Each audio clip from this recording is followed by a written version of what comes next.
台北市第3选区立委补选最后结果，国民党王宏威击败民进党的吴怡农。吴怡农说，结果不如预期，但不表示我们不希望有正面的选举。吴怡农这次表现引发了不少讨论，不插旗、不挂看板、不口水战、超级佛系的选法，却让党内同志忧心。但是败选可能也跟9合1有关，选民感受不到执政党有认真要检讨的感觉。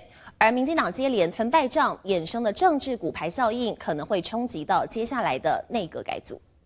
那这次的结果会觉得说是因为之前有些争议，党中央没有帮忙吗？北市第3选区立委补选失利，吴怡农简单谈话之后就快闪搭车离开。虽然开票拉锯激烈，但最后还是败给王宏威。这一次的结果不如我们大家的预期，可是这不表示我们不希望有正面的选举。北松山、中山是台北市长蒋万安留下来的选区，对民进党来说本来就是艰困选区。不过参选以来，吴怡农选战方式就很另类，不挂看板、不谩骂，政治味降到最低最低。这种佛系打法让支持者跟党内同志都焦虑。针对这个中间选民跟年轻选票没有出来投票，最大的原因也是在于9合1败选以后，好像可能执政党或者是这个内阁民进党的部分。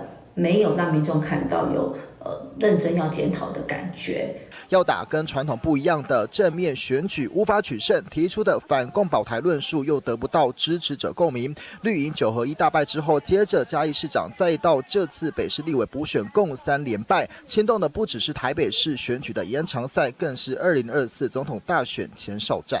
我们都展现了我们团队的一个大家团结合作的一个精神。所以当然，这个对2024来讲，我认为是一剂强心针。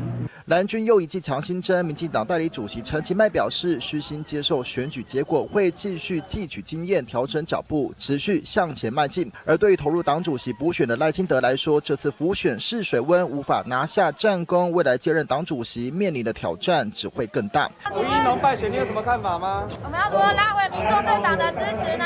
民进党再度吞败仗，内忧外患情势更加严峻，牵动的不只是党内，还得防国内政局的骨牌效应。记者肖明月达台北报道。